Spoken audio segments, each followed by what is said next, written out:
Tô só esperando iniciar a gravação. Gente, boa noite. Meu nome é Laísa Gomes, eu faço letras, estou no 6º período e vou ser monitora da professora Guiomar aqui nessa matéria. Aí eu vou cumprimentar a autora, Cláudia Nina, e passo a palavra para o Luigi, para ele entrevistar ela. Obrigada, Laísa. Cláudia, é uma alegria ter você aqui comigo.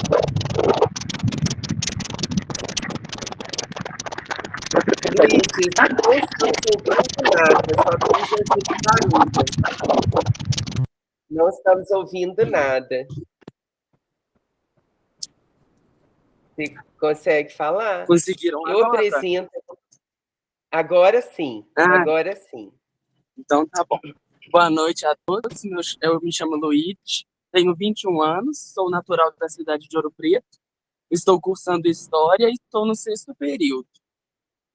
Prazer aos colegas de classe, a professora Guilmara e a Cláudia Nina, né, com quem iremos conversar na noite de hoje sobre o texto Paisagem de Porcelana.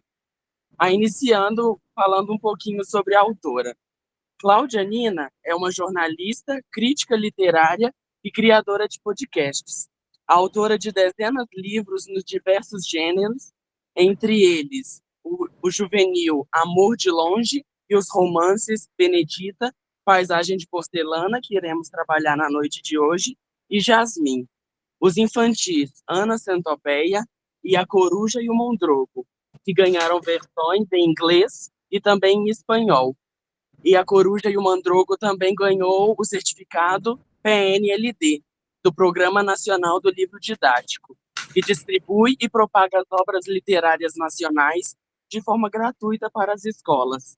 Ela ainda escreveu Palavras ao Mar, que é a história da língua portuguesa para as crianças, que está disponível para download em português e espanhol. Algumas outras informações é que a Cláudia é doutora em letras pela Universidade na Holanda e teve como tese de conclusão do curso um ensaio sobre a Clarice Lispector. Muito obrigada, Luigi. Agora você pode fazer pelo menos uma das questões que você pensou sobre a obra da Cláudia. Ok. Trazendo um pouquinho um resumo do texto, né, para aqueles que não conseguiram ter a leitura completa. Excelente, eu te agradeço muito. Perdão, eu te interrompi. O livro acompanha o relacionamento de Helena com Ernest, né? Um homem de origem paquistanesa, misterioso e perturbador. Ao longo da trama, ele se torna uma presença opressora e perigosa, personificando a violência latente que ameaça a protagonista. Em sua luta contra essa ameaça, ela se vê cada vez mais mergulhada em uma espiral de medo.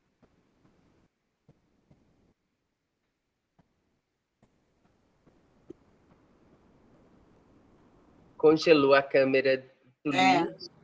E desgradação, ao qual a autora captura com delicadeza essa dinâmica, trazendo reflexões muito interessantes e ele leva o leitor numa jornada interior marcada pela introspecção e imorabilidade. A autora vai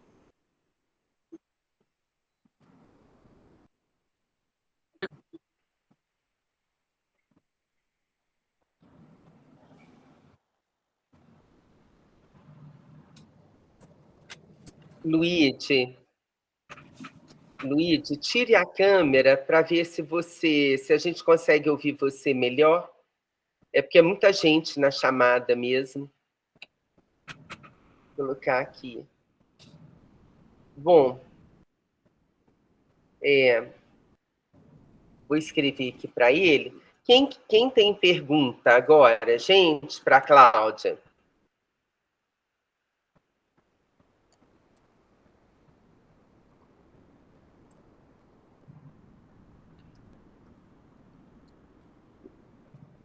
Deve ser a mesma coisa que aconteceu com a minha câmera. É difícil, né?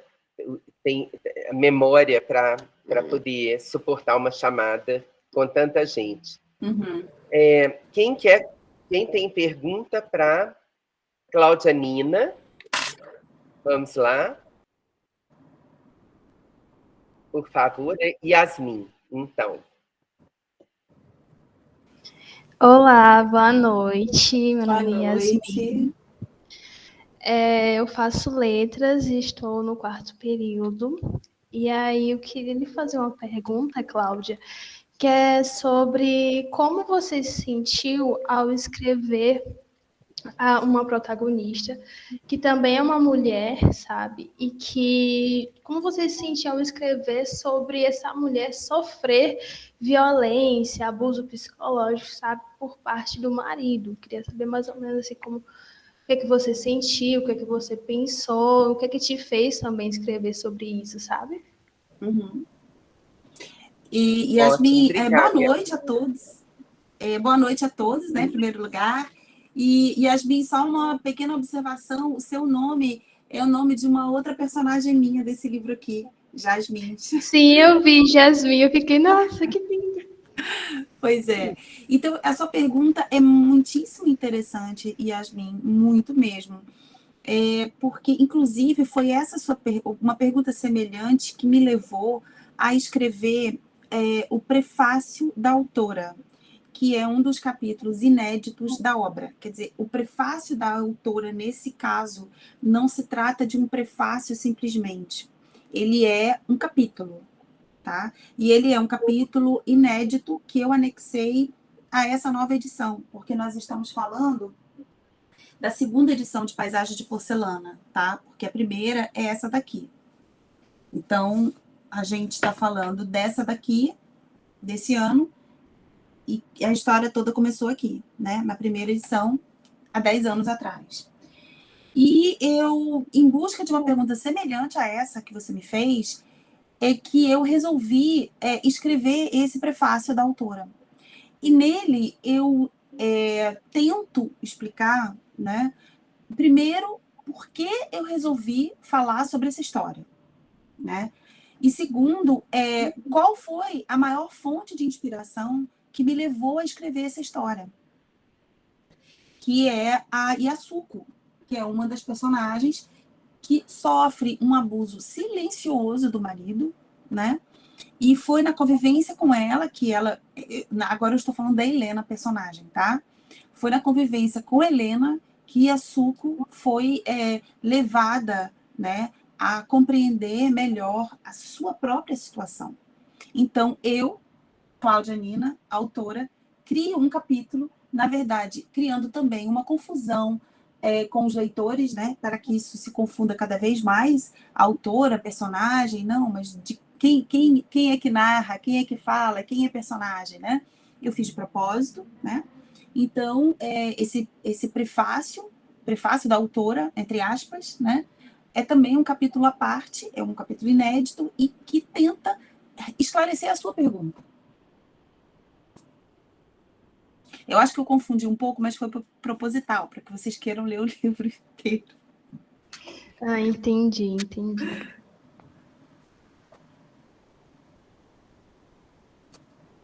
Gabriela, agora pode colocar sua pergunta.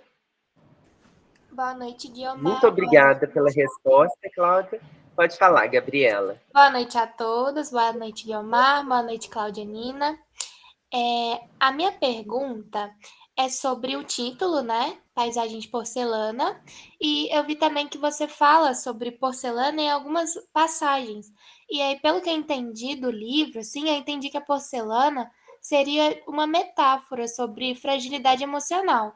Eu queria saber se é isso mesmo, e se for, eu quero saber por que você escolheu a porcelana e como que essa metáfora retrata a fragilidade emocional da Helena e da Yasuko também, né, que é uma personagem aí que ganha uma partezinha do livro só para ela. Sim. Na verdade, esse título, Paisagem de Porcelana, ele se refere à porcelana holandesa, né? Que ela, especialmente a porcelana de uma cidadezinha na Holanda que se chama Delft, que é muito famosa pelas porcelanas, né? E em uma passagem do livro eu esclareço, né, a origem desse título, Porque a personagem, Helena, ela vive num sofrimento atroz, né? Ela vive o que seria o roteiro antiturístico por excelência. E ela, nessa condição de exilada, de invisibilizada, né, de estrangeirizada, estranhando a própria imagem do rosto dela no espelho, enfim, estranhando a própria voz, a própria palavra, né? Ela vê que como ela está distante daquela Holanda paradisíaca, né, retratada nas paisagens de porcelana, que são paisagens campestres, famílias felizes, né, dias iluminados, com muitas flores, fazendas. E ela olha aquele mundo guardado, né, aquele mundo azul guardado, e ela pensa o quão distante ela está daquela felicidade, né? E, ao mesmo tempo, ela pensa o quão artificial e aprisionada é essa felicidade a qual as pessoas, assim, ao redor, que vivem o dia a dia, suas lutas e suas dificuldades, não têm acesso, né? Então, a paisagem de porcelana é a Holanda turística, bonita, iluminada, das flores, né? Dos ambientes campestres e felizes, aos quais Helena, né, que vive as agruras dessa violência que é a história dela, não tem acesso. Ah, entendi. Agora esclareceu. Achei muito inteligente essa metáfora que você utilizou. Muito legal. Ótimo, excelente. Muito obrigada, Gabriela. E agora, Camila, então, por favor. Boa noite, Cláudia, tudo bem? Boa noite, Camila. Meu nome é Camila e eu estou no 4º período de letras. A minha pergunta é referente a mais geral, vamos dizer assim, né, de acordo com a passagem, mas é porque eu reparei que você faz uma descrição muito detalhada de tudo. Você começa, né, falando ali desse frio, assim, então tem um detalhamento muito grande. Depois, na estação, eu reparei isso de novo, esse detalhamento desse lugar e tudo mais. E eu queria saber se essa riqueza em detalhes, ela tem alguma intenção por trás, porque, assim, eu entendo que seja muito para trazer, talvez, essa melancolia da tristeza que a personagem sente, e também dessa tristeza geral, porque, ao meu ver, é um livro que vai falar muito sobre essa fragilidade mesmo. Então, eu queria saber se tem alguma intenção além dessa, ou se essa é a verdadeira intenção, porque realmente me chamou muito a atenção essa riqueza de detalhes que você coloca, sabe? Então, eu acho que eu tenho uma literatura muito visual, sabe? E eu gosto, também, na minha descrição, sempre recorrer às metáforas estranhadas. Então, eu nunca gosto de escrever, por exemplo, algo como o sol poente, tá? Eu gosto de escrever sempre algo que vá despertar no leitor um desacomodamento, sabe? Mesmo dentro da descrição, entende? Então, assim, eu gosto de fazer com que o meu leitor se desestabilize a todo momento, né? Então, assim, mesmo nesses trechos a que você refere da descrição, tá? E a intenção é justamente isso, é para que o cenário real onde Helena viveu seja compartilhado com o leitor. Então, quanto mais sensações eu puder transmitir, melhor, né? É uma coisa muito sinestésica, né? Você tem os cheiros, porque você tem o arenque, né? Aquela da barraca de peixe, você tem as flores do campo de flores. Então, é tudo muito sinestésico. Eu tento criar dentro da minha ambientação, né? Reproduzir dentro da minha ambientação o cenário real onde Helena viveu.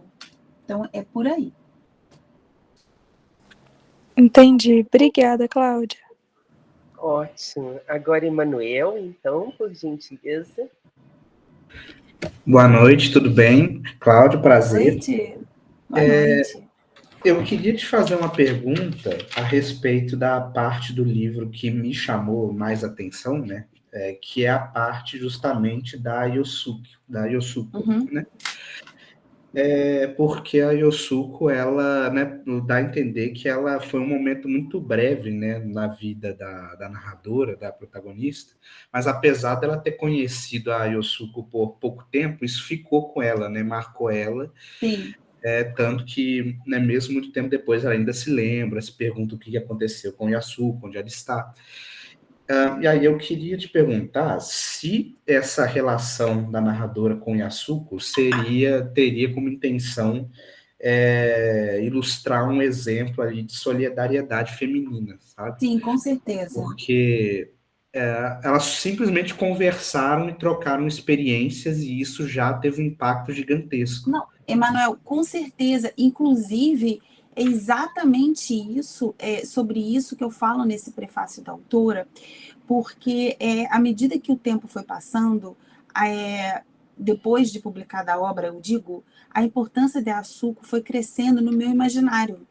Quer dizer, o livro já estava pronto, ele viveu esses 10 anos de estrada, e quando eu fui convidada para fazer a edição, né? A Maralto quis reeditar, eu retomei a obra e a Yasuko cresceu imensamente diante de mim. E aí eu tive uma visão mais clara dessa amizade como ponto de fortalecimento de ambas.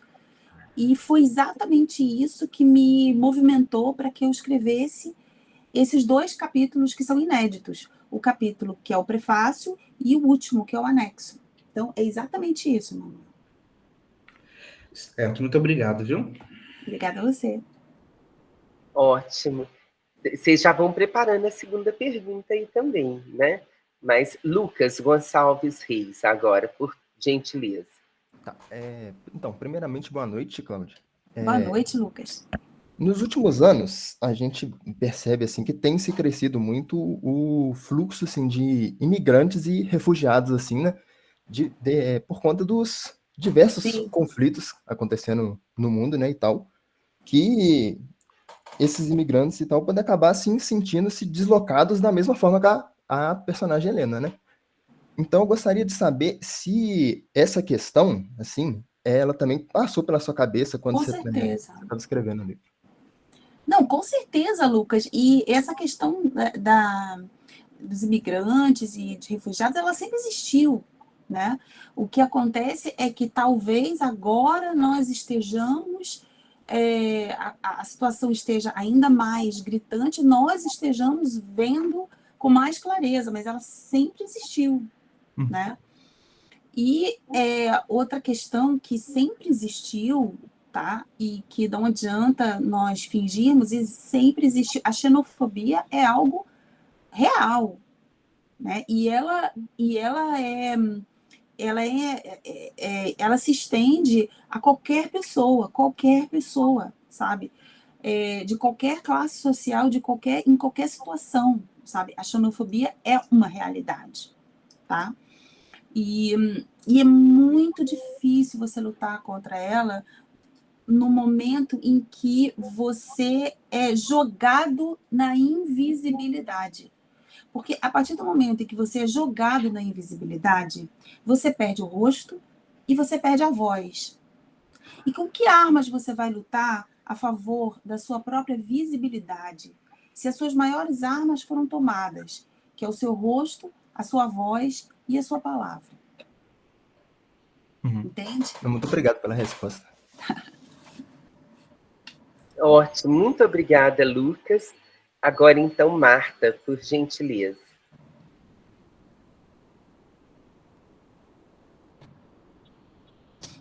Marta? A Marta caiu, parece. Então, Yasmin de Oliveira, agora. Outra Yasmin, tá, Cláudia? Olha, mais uma. Boa noite, Cláudia. Essa é Yasmin. Estou no segundo período de letras. A minha primeira pergunta é relacionada ao capítulo que é da Yasuko, né? Que relacionada à personagem, a Yazuko. Aham. Como foi para você construir a identidade dela, em que ela vivia silenciosamente, assim, pelo que a gente percebe como leitor e diante do que a narradora conta, vivia uma relação conturbada e assim como a gente lembra e pela visão da narradora, a gente não sabe o que de fato aconteceu com ela, com a Yazuko, mesmo a narradora dizendo, né, a Helena, dizendo que ela voltou ao Japão. Só que, na minha visão, né, pelo que eu li,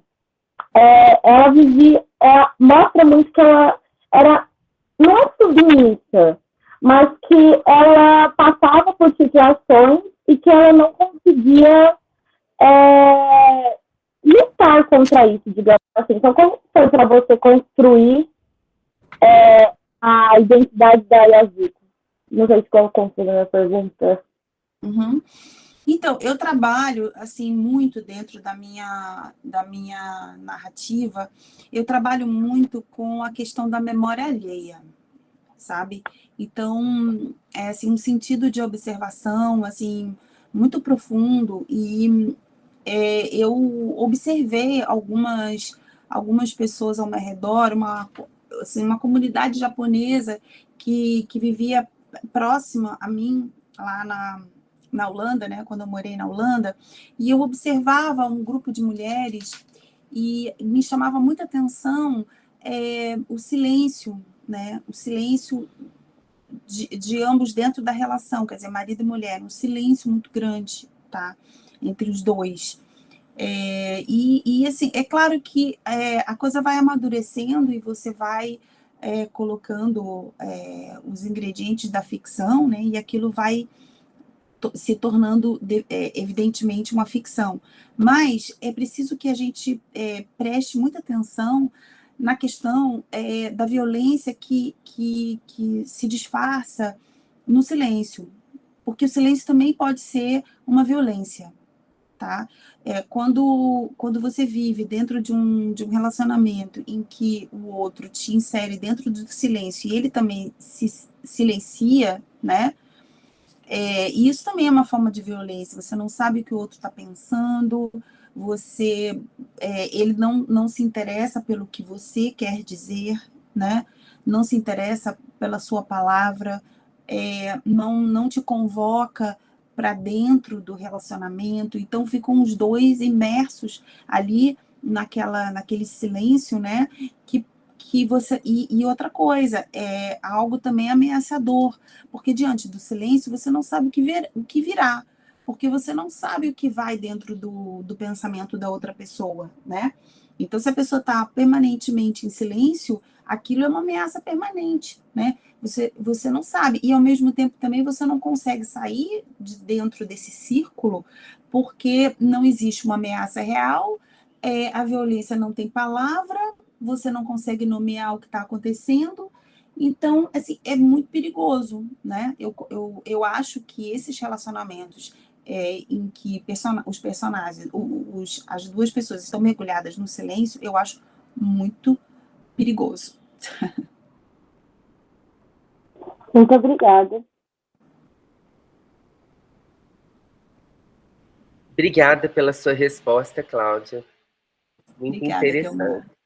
Agora, Marta Conde Carvalho. Você vê que eles leram, né? Ótimo. Sim, que perguntas muito boas. Perguntas muito boas. Boa noite. Né? Estou orgulhosa Boa noite. deles também. Marta, por favor. Meu nome é Marta, faço pedagogia, e eu queria saber se durante a escrita, o exercício da escrita, da criação da ficção, teve alguma influência da psicologia ou da psiquiatria, da psicanálise. Uhum. Uhum. Olha, ao longo da minha vida, eu sempre me interessei muito por essas disciplinas, sabe, Marta? Não que eu seja leitora assídua de nada, de nenhum autor especificamente, tá? Mas são matérias que sempre me chamaram muita atenção, tá? E eu também sempre tive, assim, muita curiosidade no desvendamento de personalidades, sabe? E talvez até em função do trabalho mesmo, né? Que requer esse sentido de observação aguda das pessoas, né? Que, assim, pelas quais a gente passa, né? Então, assim, independentemente delas virarem personagem ou não, de qualquer maneira, nós temos o olhar mais aguçado, eu acho, né? Para os traços da personalidade, né? E eu acho que sim, não de forma assim direta, no sentido de ter lido autores dessas disciplinas, mas no sentido dessas disciplinas me interessarem, sabe, de uma maneira geral.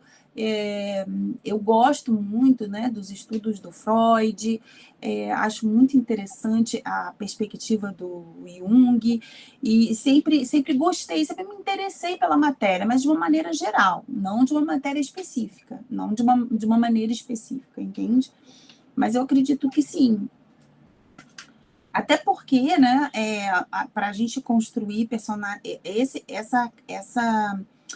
essa psicopatia, né, do Ernest, por exemplo, né, ele é um personagem, ele é um paciente.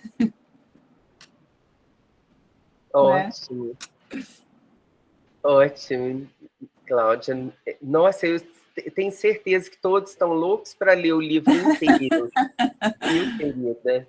E é maravilhoso, é maravilhoso. Vale muito a pena. Gabriel Dias Faria, agora, por favor, pode colocar a sua questão. Beleza, boa noite. Eu faço filosofia e eu queria perguntar, porque a Yasuko me chamou muita atenção, mas eu queria muito perguntar se foi proposital, porque ela ia lá para lavar a roupa dela, né, em uma central, e tinham vários personagens que eram socialistas colombianos, argentinos, que eram próximos da gente, e você escolheu logo uma japonesa para poder ser essa personagem que acolheria ela, que seria, tipo, alguém que estaria ali para, pelo menos, conversar junto. Eu achei que pergunta linda essa sua. Vai me dar a oportunidade de responder algo que me é muito importante. Eu acho que isso nos fala de quão desassombrados nós temos que ficar quando a gente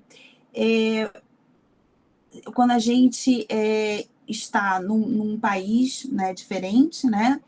E a gente não pode ter nenhum tipo de preconceito ou de conhecimento prévio.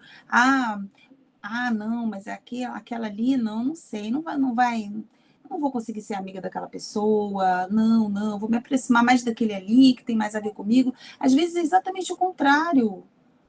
Exatamente aquela pessoa totalmente diversa de você, que vem de uma cultura completamente diferente da sua, que tem uma... Veja bem, o japonês, né? Elas são, ao mesmo tempo em que elas são inconciliáveis, né? Uma falando português, ou falando inglês, português na origem, né? E a outra falando japonês, quer dizer, tiveram que criar uma língua comum, o inglês, né? Mas, em primeira instância, ela no japonês e a Helena no português, olha só a distância, né?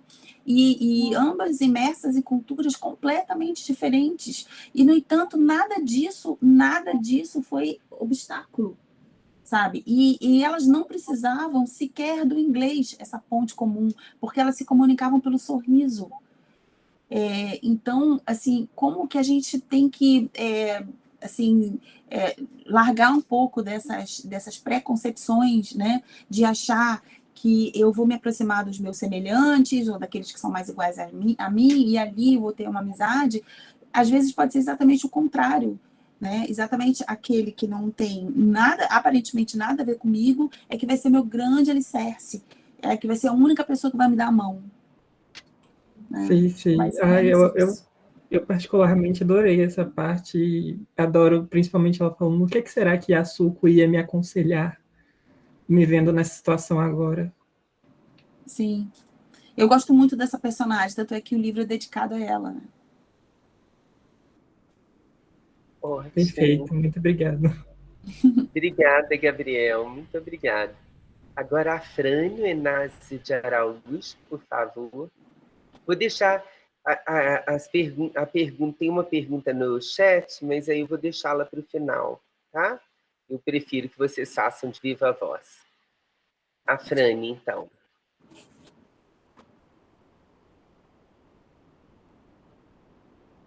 Boa noite, Cláudia. Boa noite. É sobre o seu texto. Um raio de luz, de sol, ele brilha quando Helena encontra Ernest. Eu não estou conseguindo ouvir. Tenta falar mais próximo do microfone, por favor, Afrane.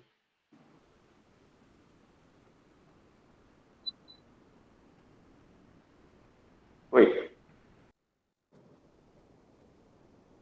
Oi.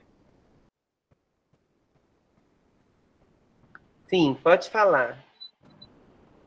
Um raio de sol brilha quando Helena encontra Ernest, quieto, mas vivendo intensamente, cuja frase "eu vou te matar". Essa frase foi dita. Aí minha pergunta era se essa frase era para ser dita antes do primeiro beijo ou seria tudo uma loucura por parte dele? Eu não consegui ouvir. Você pode escrever, por gentileza, no chat a sua pergunta? Que a gente está pouco compreensível com seu microfone. Enquanto isso, eu vou ler a pergunta da Edneia, então, tá? Então, um momento. A Edneia, da Educação Física, fez a seguinte pergunta para você, Cláudia. A sensação de não pertencer a lugar algum é um sentimento muito presente na narrativa. Como você vê a importância do sentimento de pertencimento para o bem-estar humano? Então, eu acho que ele é visceral, ele é fundamental. Eu acho que ele é algo assim que precisa ser dito, né? Porque quando você perde essa noção do pertencimento, é como se alguém tivesse puxado o seu tapete e você se esfacela no chão sem nenhum suporte, né? Então, eu costumo dizer que um dos grandes elos que nos ligam à sensação de pertencimento é a língua, né? Então, assim, por exemplo, Cláudia, né? Estou falando em relação a mim e eu acho que talvez eu tenha emprestado um pouco disso para a Helena. Eu, quando me vejo durante muito tempo distante da língua portuguesa, eu sinto um certo desconforto, sabe? E me dá um grande alívio poder voltar e retomar o comando da minha língua portuguesa. Porque aí, independentemente do lugar onde eu esteja no Brasil, eu me sinto pertencendo a essa língua comum, né? Porque a língua se a gente for ver, né, é tudo que nos torna, né, humanos, né? É o que nos torna acima, claro, que uma série de outras características nos tornam humanos, mas eu digo assim, a linguagem, né? A linguagem, a capacidade de comunicação, a capacidade de interação, de compreensão, de acolhimento, né? Isso tudo tem muito a ver com a compreensão que se faz entre pessoas da mesma língua. Então, eu sinto esse deslocamento do não pertencimento quando eu estou distante da minha língua portuguesa. Entende? E eu acho que eu consegui emprestar um pouco desse desconforto para a Helena.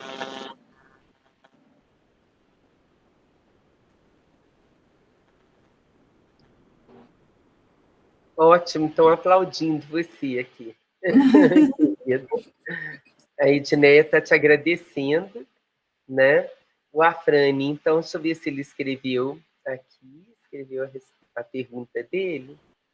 Ah, Tadeu também escreveu. Então, vou dar prioridade para do Afrânio, desculpe, Tadeu, só porque ele estava fazendo essa pergunta antes, né? Então, um raio de sol brilha quando Helena encontra Ernest quieto, mas vivendo intensamente, cuja frase I will kill you foi dita. Essa frase era para ser dita antes do primeiro beijo ou seria tudo uma loucura? Uhum. Então, esse livro é um livro que não oferece respostas, ele oferece perguntas, sabe? Então, assim, e se você for perceber, você tem 3 capítulos que narram o primeiro encontro dos dois, sendo que o segundo desmente o primeiro e o terceiro desmente os 2 primeiros, né?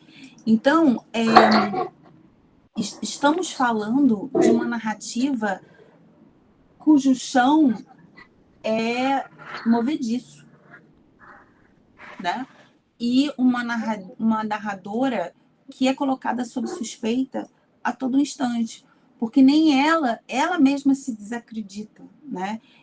Você veja que o mapa que ela tenta ler e tenta se localizar na cidade, de repente ele se transforma em um monte de formiga e ela não consegue identificar onde estão as ruas, né?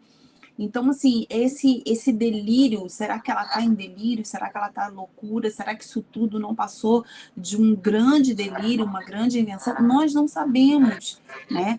Porque não temos perguntas, não temos respostas. Agora, isso também é uma crítica à suposta loucura da Helena. Afrânio, pode fechar seu microfone? Afrânio, fecha seu microfone, por favor. Essa suposta loucura da Helena, a suposta loucura da Helena também é uma crítica, tá? Que é importante que a gente faça, que quando as mulheres, muitas vezes, elas reclamam dos seus abusadores, muitas vezes elas são tidas como loucas, histéricas, etc., historicamente, né?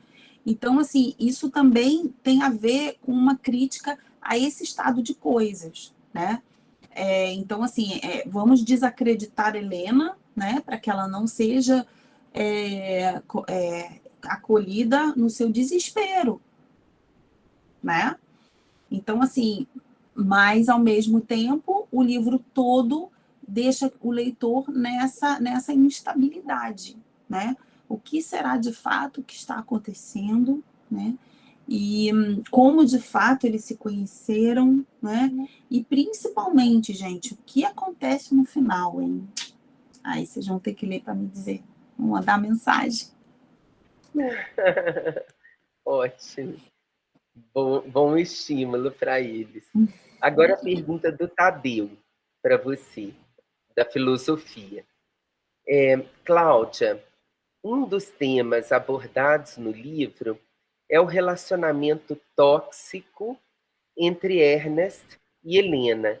Queria que falasse um pouco sobre a violência da palavra e do silêncio nesses relacionamentos e também sobre a masculinidade tóxica que impõe ao homem o ocultamento de suas emoções e subjetividade. Aí, uma pergunta bem interessante. Então, esse ocultamento, ele está presente tanto no Ernest quanto no marido da Yasuko, né? Porém, veja bem que ele está... veja bem que a Helena, ela tem acolhida no Peter, que é o professor.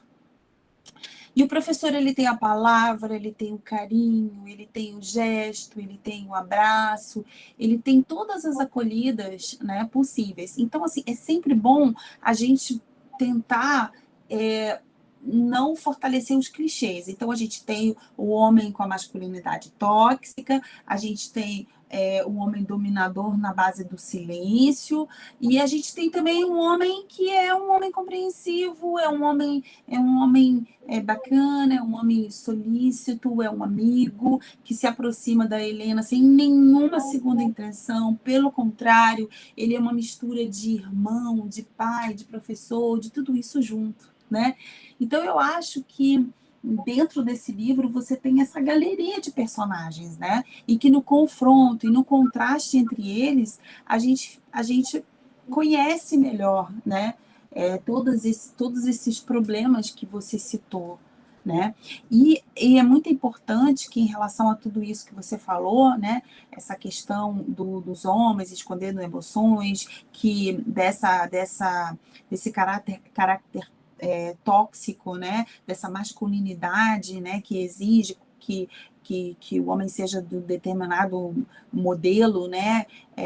Não propenso às emoções, etc. É importante que a gente fale sobre isso, né?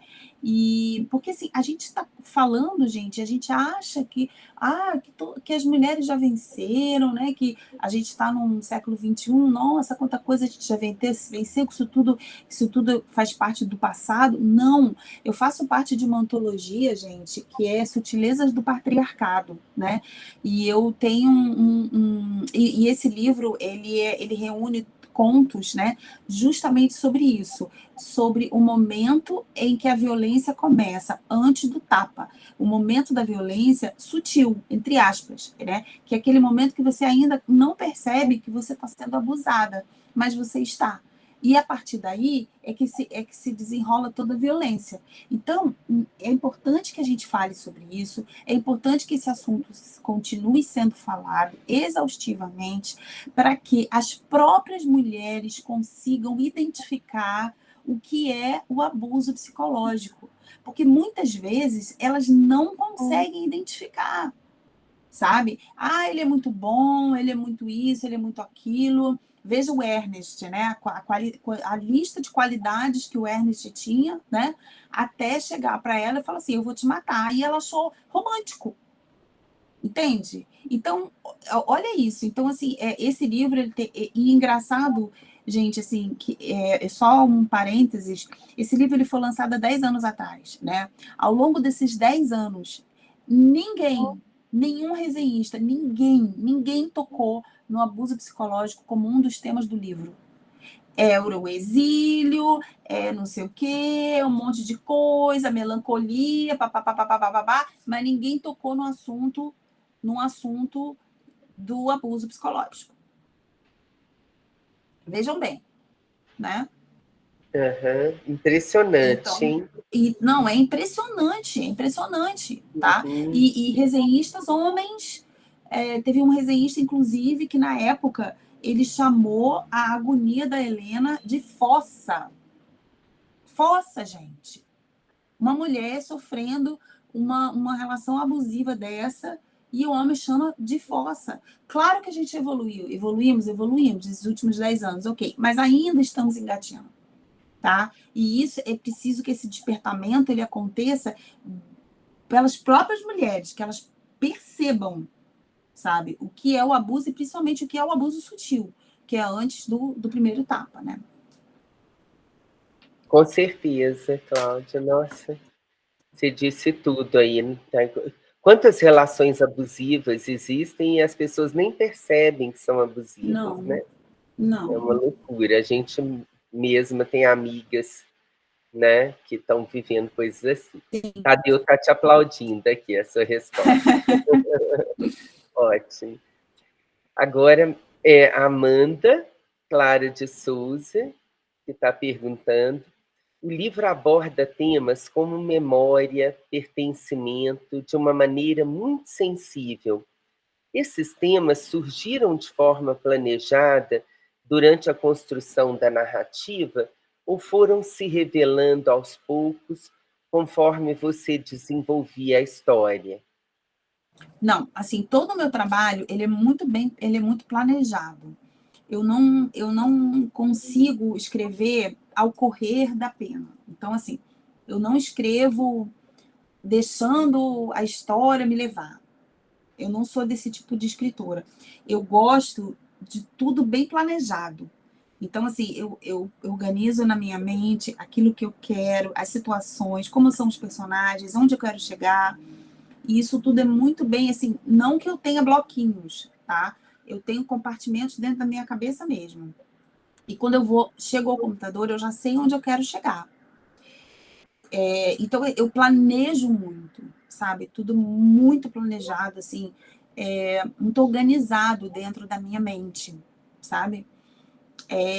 Então, e tudo tem um propósito, uma razão de ser, até as metáforas. Então, eu acredito que o meu trabalho seja uma construção, sabe? Cada livro meu é uma construção, entende? E planejada, com toda construção, essa construção é planejada, né?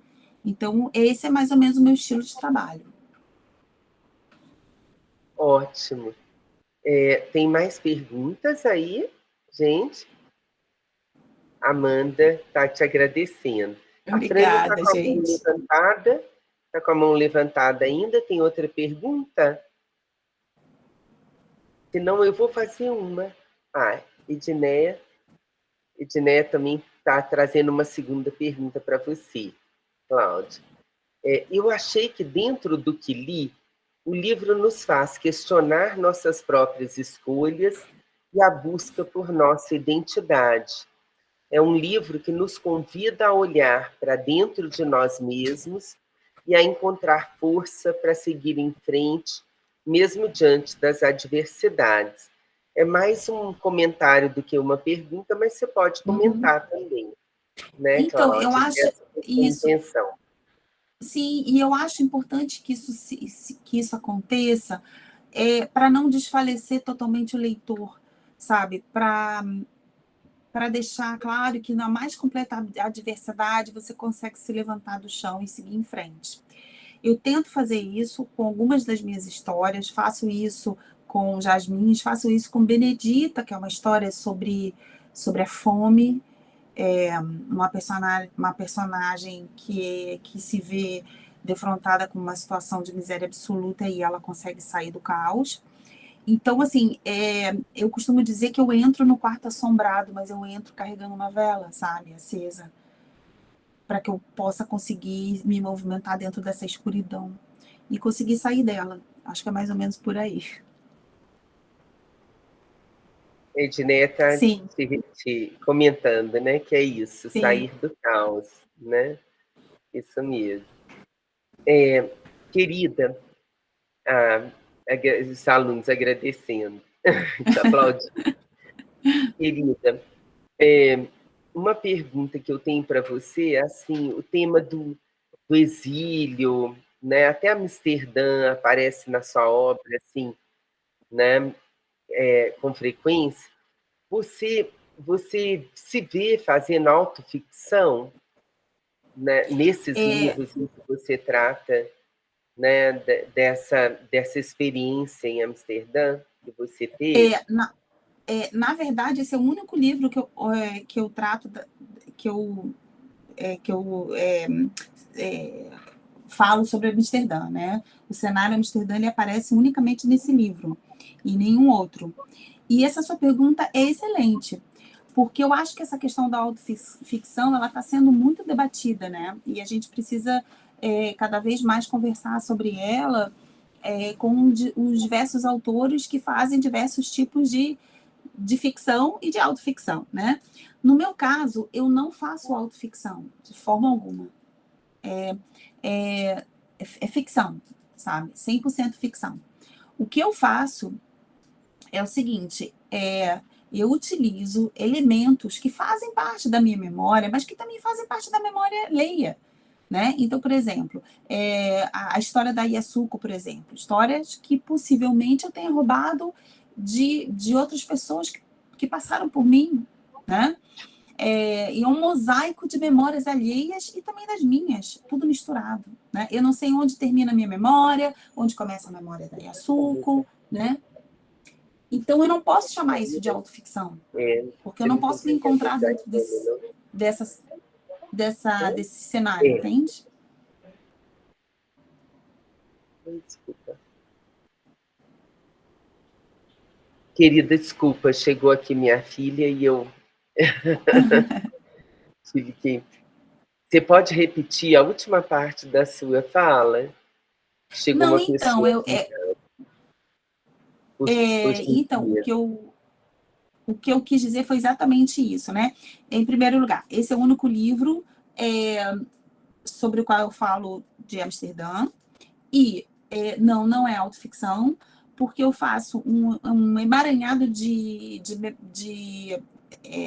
entrelaçamento de memórias, tanto as minhas como memórias alheias. Eu não sei onde começa a minha memória, termina a minha memória, começa a memória da Yasuko, que eu também não sei quem é, pode ser uma das pessoas pelas quais eu me encontrei aí, nessa minha caminhada de mundo.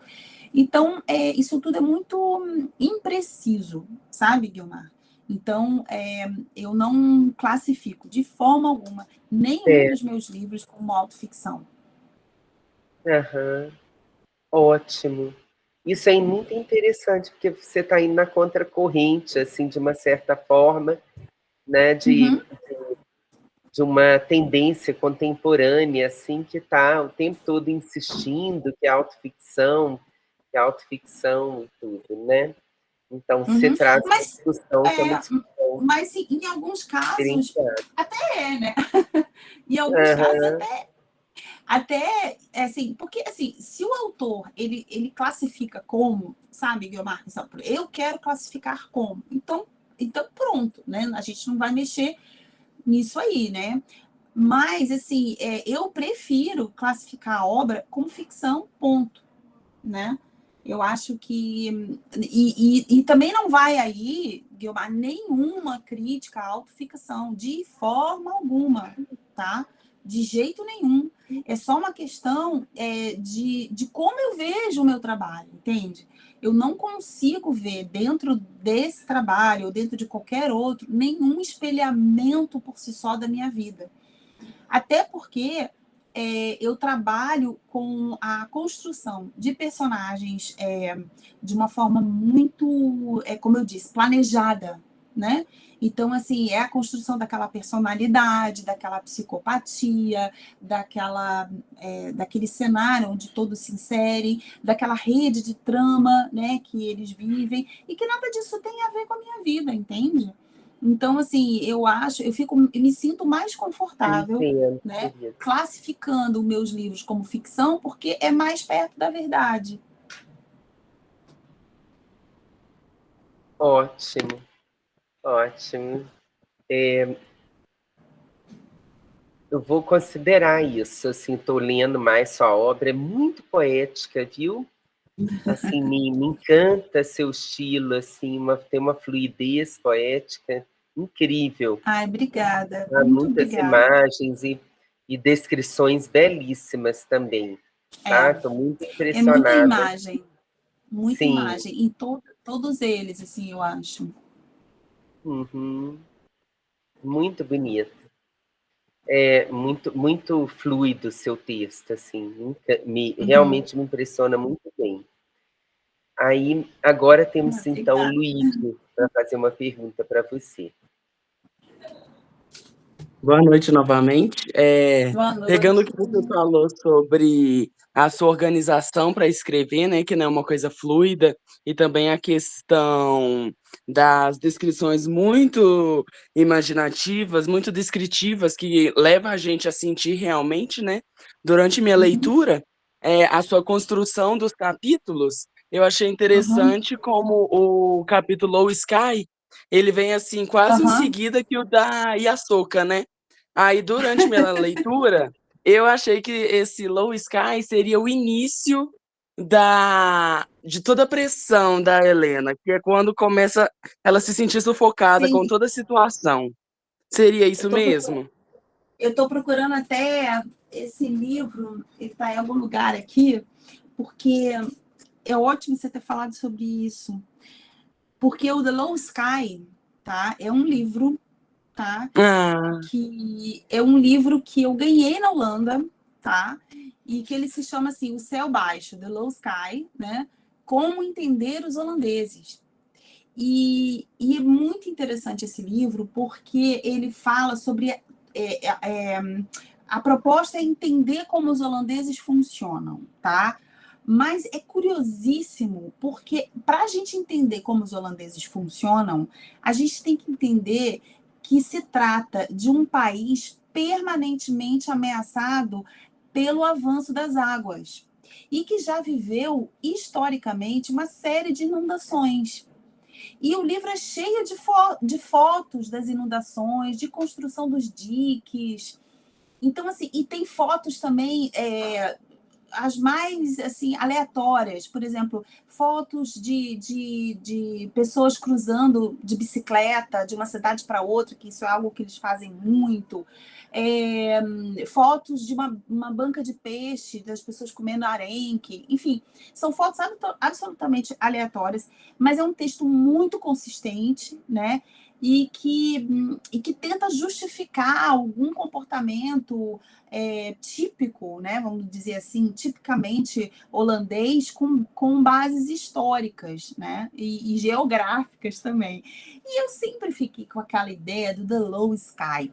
E isso me veio muito fortemente, porque eu achava que o céu da Holanda, ele me sufocava, ele me deixava menor, sabe? Ele era mais baixo. Ele não era aquele céu vastidão que você olha, né? Aquele céu azul cheio de nuvens lindas, maravilhosas, né? Aquelas nuvens redondinhas que tem muito em Minas Gerais. Eu vou muito a Minas Gerais, que minha mãe mora em Minas Gerais, então aquelas nuvens grandes, redondinhas, branquinhas no céu azul, lá no alto, que você se estica, parece que você está imensa, né? O céu de lá, claro que eu não estou dizendo que seja assim, mas eu estou dizendo que assim eu me senti. A impressão que eu tenho é que ele é mais baixo. É como se fosse um teto rebaixado, certo?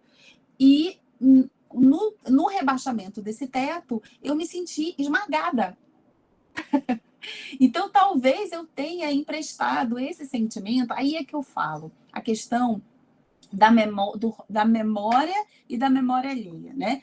É óbvio que em muitos momentos eu peguei emprestado da minha própria memória para criar a personagem Helena. Mas isso não foi uma simples transfusão de memória, como se faz uma transfusão de sangue. E isso é um processo de criação da personagem, né? Que se utilizou de um elemento ou outro da memória real para que pudesse ser levantada, construída, né? A resposta foi longa, né?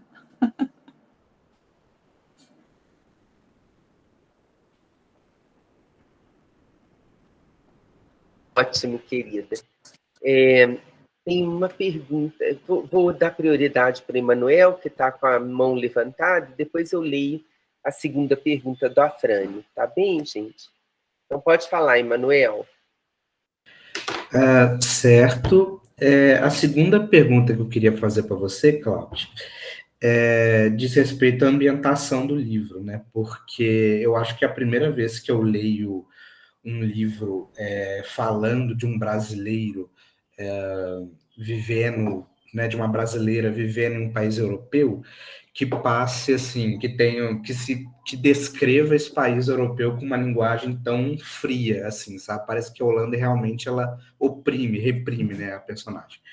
Aí eu queria te perguntar se uma das intenções do livro seria subverter ou quebrar as expectativas que muitos brasileiros têm em relação ao exterior, particularmente da Europa, né? Uma romantização, né, que existe. Sim, exatamente. E isso justifica até o título, né? Paisagem de porcelana. Quer dizer, aquele mundo idílico, ele está aprisionado, né? Ele não faz parte da maioria, né? E ele é um mundo idealizado, né? Um mundo idealizado, um mundo guardado ali dentro daquela cristaleira, né? Que, na verdade, pode não ser bem assim, né? Não que não seja assim, pode não ser assim, né? Como não é assim para muitas pessoas, né? Que que vão para lá. Agora, é curioso porque uma vez eu conversei sobre esse livro, né? E uma moça na audiência, ela estava chorando, depois que eu fiz uma leitura e tal, e ela me abraçou e disse, Cláudia, eu senti exatamente isso que a personagem sente no Rio de Janeiro. Então, isso também, esse sentimento, né, de invisibilidade, ou de deslocamento, ou de despertencimento, isso também não está ligado a uma determinada geografia, tá? Porque senão a gente também se aprisiona dentro de situações congeladas. Não, vai ser assim, é assim. Não, pode ser que não seja assim. Pode ser que numa cidade ensolarada você se sinta dentro de um sistema que te aprisione. E por motivos que não sabemos quais. Depende da sua história, né? Das pessoas com as quais você encontra, das situações que você vivencia. Entende? Então, é por aí. Beleza, muito interessante. Muito obrigado, Cláudia. Obrigada.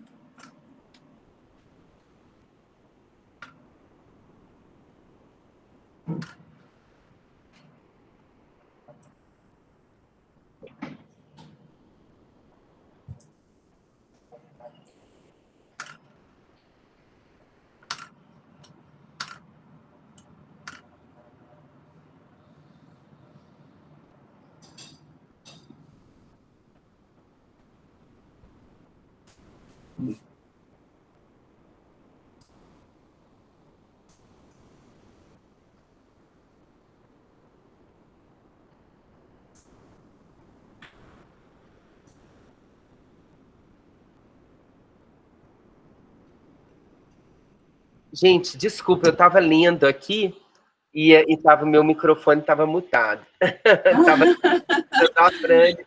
Não estava entendendo que estava todo mundo quietinho. Bom, estou lendo a pergunta da Frane. A trajetória de Lina é descrita de uma forma lírica e delicada, como uma invertida na névoa.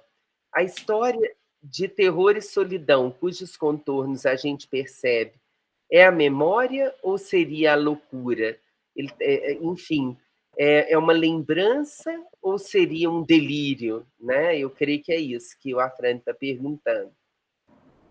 Mas então, eu acho que talvez eu já tenha respondido parte dela, porque é exatamente isso. Eu acho que o livro, ele deixa, tanto ele é um suspense, né? Então, ele deixa o leitor em dúvida, permanentemente, né? Dentro dessa, à medida que ele vai caminhando, não sabemos muito bem, né? Qual é a situação da Helena, né? Uhum. Não há respostas assim muito definitivas. Eu acho que existem mais perguntas, né? Com certeza. Então, passa a palavra para a Gabriela, por favor. Boa noite novamente. E, boa noite. Cláudia, a minha pergunta agora é em relação às metáforas que você utiliza na construção da sua narrativa. No trecho que a Guiomar mandou pra gente, já começa assim, bum, um monte de metáfora, e eu fiquei meio desconfortável, eu fiquei, o que tá acontecendo aqui? E aí depois eu fui ler e eu fui entender. Mas enfim, a pergunta é, como você constrói essas metáforas? Porque elas não são metáforas simples, elas têm uma agudeza, assim, sabe? Muito, parece que é muito bem construído mesmo. Então eu queria saber como você constrói essas metáforas, como que você utiliza elas na construção do seu texto. Então, eu tenho um processo de construção de texto que é assim. Eu, por exemplo, tudo é muito demorado, talvez. Assim, as minhas construções assim, de romance, elas demandam um tempo muito grande da minha parte. Então, assim, são anos de construção, sabe? E eu tenho um processo de construção que é você fazer com que aquilo que eu construí, ele seja, de alguma forma, desestabilizante. Entende? Assim, eu quero movimentar dentro do leitor algum sistema de alerta, tá? seja utilizando como a Guiomar falou, né, que é bem característico do meu trabalho, as imagens poéticas, né, mas seja trabalhando esses recursos, né, das metáforas, né, mas sempre com o objetivo de fazer com que essa construção no nível da linguagem, tá, ela acrescente para o leitor, tá? Alguma coisa nessa ambiência linguística, né? Então, assim, é um trabalho que eu digo lento. Eu não consigo escrever um livro, assim, em 6 meses, por exemplo, tá? Porque eu escrevo, eu reescrevo, eu acho que, assim, umas 10 vezes, sabe? Eu tenho eu travo guerras assim profundas contra os clichês, sabe? Justamente por isso, porque eu quero trabalhar nesse deslocamento, dessa desestabilização do meu leitor. Então, eu acho que é esse o processo. Percebe-se que é muito bem construído. Obrigada, Cláudia. Obrigada a você, Gabriela. Que bom, obrigada também. Yasmin Jesus dos Santos, então, agora. Boa noite de novo. Boa noite. A minha pergunta agora é, tipo assim, como você avalia o impacto dessa sua obra na literatura brasileira? Uhum. Yasmin, eu não sei, sabe? Eu fiquei muito feliz mesmo, com a orelha crítica do João Carrascosa, que ele assina a orelha crítica dessa nova edição. Eu queria pedir a permissão para ler só umas linhas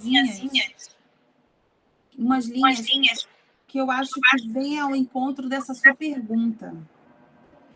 Então, diz assim: como o oceano, a literatura é regida por marés, e graças a elas, obras que à primeira vista navegam com a empáfia da eternidade em seu casco naufragam, e outras, diante da imensidão do mar aberto, flutuam discretas, mas aos poucos se tornam ilhas de beleza selvagem, onde a sensibilidade dos leitores vai se ancorar indefinidamente.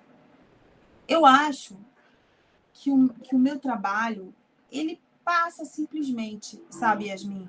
Ele não provoca nenhum assombro, assim, no sentido de, sabe? Mas ele continua, sabe? Acho que o meu trabalho, ele permanece, ele segue o seu rumo, ele vai seguindo, sabe? O seu caminhar, entende? E eu preciso me sentir feliz por isso, porque essa é a forma que a minha literatura tem sido acolhida, dessa forma, simplesmente navegando, andando, sabe? Passando de um canto ao outro, um leitor ao outro, vai conquistando os leitores lentamente, sabe? Cada dia uma pessoa me descobre, sabe? E gosta do meu trabalho. É assim, é lento. Eu acho que o meu trabalho, ele tem essa recepção, entende? Então, eu acho que não tem nenhum grande impacto.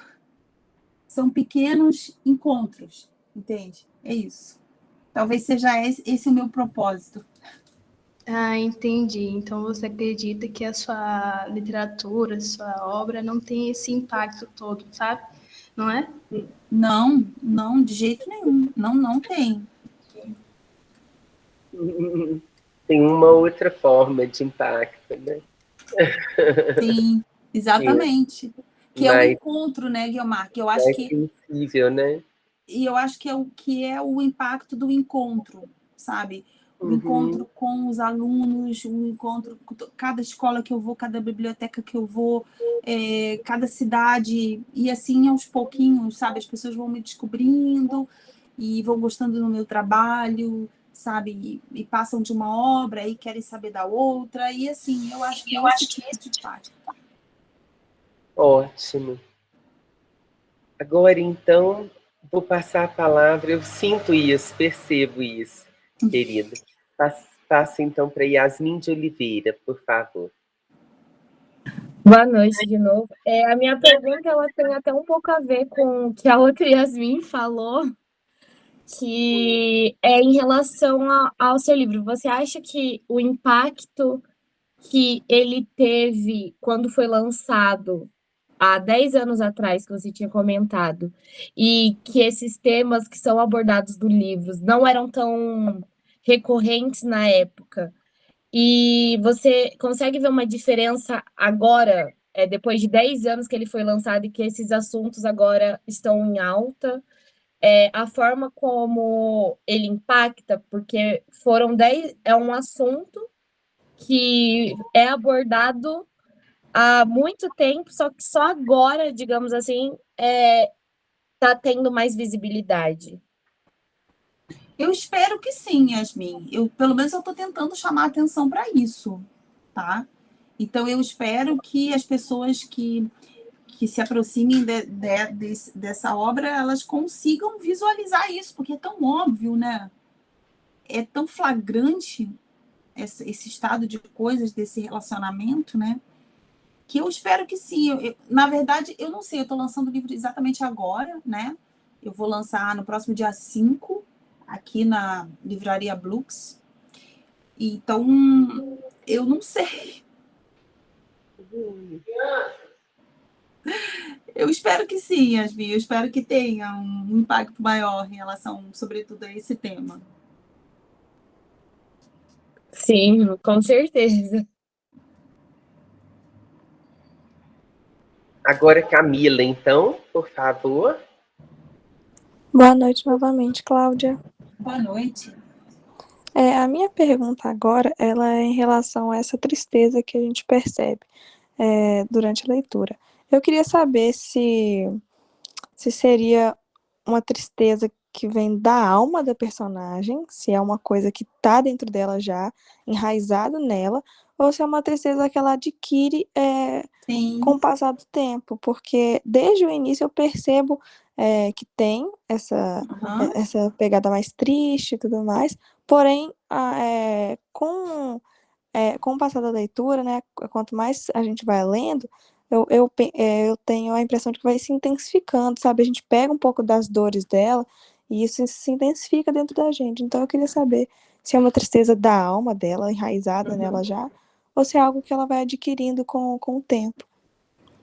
Então, eu gostei muito dessa sua observação, porque isso tem a ver com a construção da personagem, Camila, sabe? Essa construção das características da personagem, né? Que a gente chama, assim, a personagem redonda, né? Que é cheia de características, né?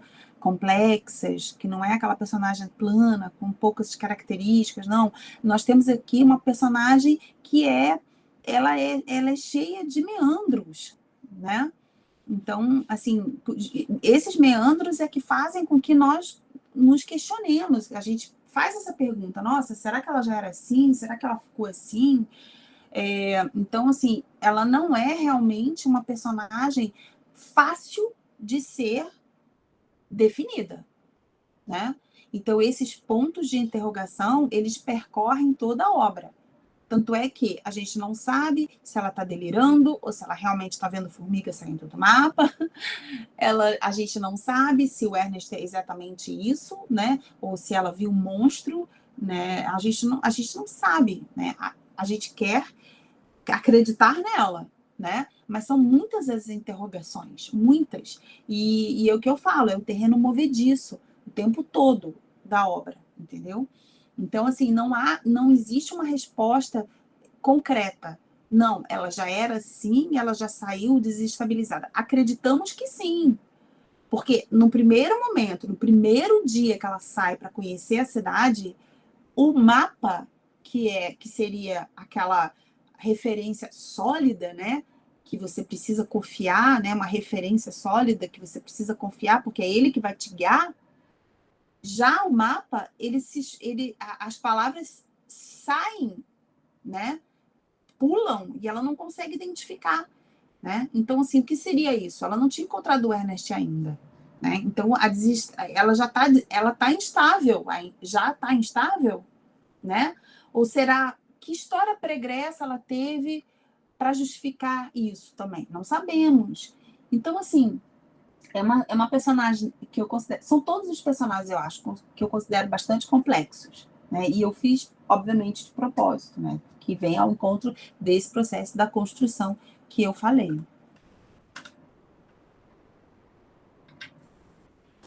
Temos uma pergunta aqui da Maraísa, 2 perguntas da Maraísa. Desculpa, Cláudia, não sei se você está cansada. Não, podemos continuar? Não. Então tá. A Maraísa também está sem microfone. Você, como escritora, pretende criar mais obras relacionadas ao nosso cotidiano? Ou seja, com pautas importantes, como no caso dessa obra, que fala dos relacionamentos tóxicos? Sim, eu gosto de trabalhar temas que têm uma relevância maior, assim. Eu, por exemplo, eu acho que eu não me enquadro muito dentro daquela questão, daquela literatura urbana, que fala do dia a dia, simplesmente, assim, sabe, das pessoas, assim. Primeiro que eu gosto do deslocamento, né? E segundo que eu gosto de tocar em temas que são delicados. Eu gosto desses temas delicados, né? Delicados no sentido de que vão mostrar elementos que a sociedade não está querendo muito ver, tá? Então, por exemplo, Jasmins é um livro que fala sobre a velhice abandonada, tá? Benedita é um livro que fala sobre a fome, tá? E Paisagem de Porcelana que fala sobre o abuso psicológico. É claro que eu tenho outros livros que são juvenis, infantis, que abordam outros temas de formas mais leves, evidentemente, mas nós estamos aqui debatendo sobre a questão do romance, né? Das obras ditas adultas, né? Então, nesse aspecto, eu gosto, sim, eu gosto de levantar a poeira desses temas que são delicados, entre aspas, né? Ótimo, obrigada, Cláudia. Alguém tem mais alguma pergunta ou eu só leio a segunda da Maraísa? Tem mais alguma pergunta, alguém? Bom, vou ler a segunda pergunta da Maraísa, então.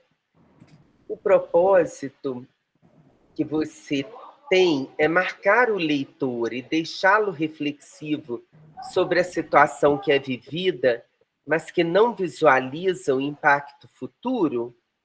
Deu para entender? Não. Você quer explicar melhor, Maraísa? Eu também achei difícil de entender. Mas, assim, seu propósito seria marcar o leitor e deixá-lo reflexivo sobre a situação que é vivida, mas que não visualiza o impacto, ele mesmo não visualiza o impacto futuro dessa situação? Suponho que é isso. Então, eu acho assim que toda literatura, né, ela tem o propósito de fazer com que o leitor reflita, né? Claro, mesmo quando é uma literatura de entretenimento, mesmo no entretenimento você está refletindo, né? Então, eu acho que existem, assim, existe uma série de questões ali levantadas já ao longo do romance, né? Não proponho soluções, isso é muito importante que se diga, porque uma vez eu estava num programa de entrevistas e o entrevistador virou para mim e disse, em relação a Benedita, que fala sobre a fome. E a personagem, ela consegue, depois de perfazer um caminho muito difícil, tá? Ela consegue superar e ela sai do caos, é o que nós falamos, já atravessou o caos. E aí ele vira para mim e diz, mas então a solução da fome já então está solucionada, é só isso. O romancista não tem obrigação de oferecer saídas e nem soluções. Não é sociólogo, não é antropólogo, ele não tem que oferecer saída nenhuma, tá? Não tem que oferecer respostas e nem soluções.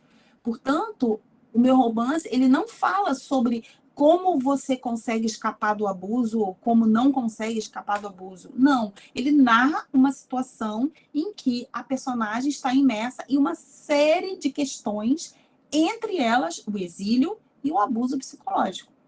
Agora, como ela vai fazer para se desvencilhar, se isso vai servir como elemento de fortalecimento das próprias situações individuais, isso é uma questão que só o leitor vai poder dizer. Eu não posso escrever um livro a priori pensando em que eu vou entregar a solução para que o leitor consiga sair da sua situação, entende? E isso eu acho que é preciso que a gente trabalhe nessa questão, né? Para que a gente também trabalhe na construção dos leitores, para que esses leitores também se fortaleçam, né? Eu acho que isso também é parte da literatura, é fazer com que os leitores se fortaleçam, se engrandeçam e se tornem cada vez mais como vocês são, leitores críticos. Que lindo isso que você disse. Uma ótima forma da gente terminar, viu, querida? É isso mesmo, né?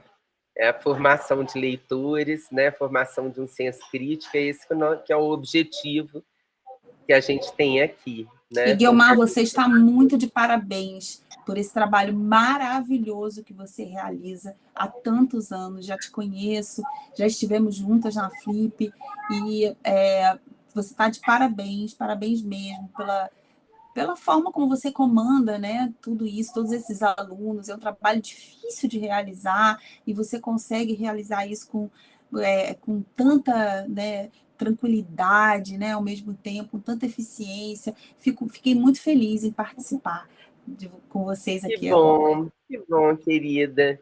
Me lembro de você falando de Amsterdã, das nossas conversas sobre Amsterdã. Lembro muito. Mas que bom, eu fiquei muito feliz de te receber, né, na minha disciplina, tá, querida? Agradeço demais, não é? Eu que agradeço. Foi muito lindo. A gente tem ainda, nós temos uns minutinhos, ler um parágrafo do seu livro, né? Tá. Primeiro, eu queria perguntar, Mariana e Paola não estão presentes, né? Que elas não fizeram perguntas, Mariana e Paola. Oi, boa noite, Tomar. Tô sim. É que foram tantas perguntas que eu nem sabia o que falar, porque foram perguntas muito boas. Então, assim, eu só queria parabenizar a Cláudia. Parabéns, eu gostei muito dos trechos que eu li do seu livro. Assim, não só do exílio, né? Eu me vi em situações muito parecidas nesse sentido de se exilar, porque eu também saí do meu estado e a gente não se reconhece nas coisas, né? Então, fico pensando, cara, que sofrimento dessa personagem sair, tipo, de um país e para outro e não ter um suporte, porque a gente não tem. Então, tipo assim, é genial. Eu gostei demais, tô doida pra comprar esse livro. Obrigada, Mariana. Mariana. Paola não está, né? Então, Cláudia, leia um trechinho para nós, por favor, por gentileza. Tá, eu vou ler o primeiro parágrafo, tá? E o primeiro parágrafo, ele é inédito, ele não faz parte da primeira edição, tá? E ele se chama A Desconstrução da Paisagem, prefácio da autora. Este livro é para você, Yasuko. Você nunca saberá disso, talvez, porque nos perdemos no tempo, na linguagem e na geografia. Mas tudo surgiu quando ouvi de você, por baixo dos seus óculos gigantes, a frase: se eu me calar, tudo é silêncio.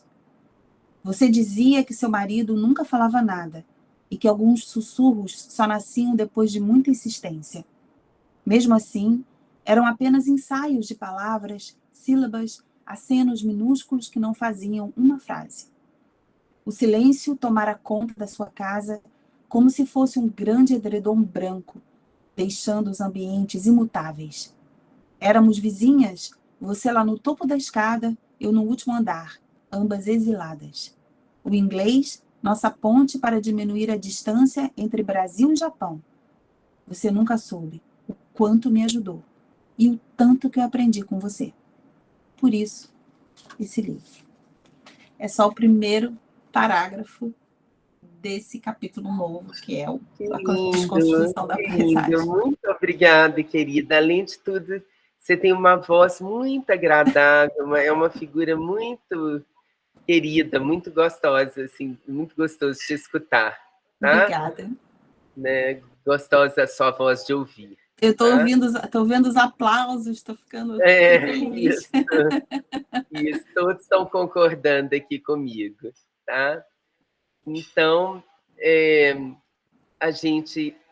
depois eu mando para os alunos, né? Nossa próxima tarefa, mas a gente te agradece demais. Muito obrigada por ter aceitado participar dessa entrevista. E a gente vai ver como subir ela para o YouTube também, te mandar o link, tá? Tá ótimo. Querida. Muito obrigada, gente. Obrigada então, por tudo. Um abraço para você, querida. Obrigada. Até breve. Espero continuar te lendo. Tchau. Obrigada. Tchau.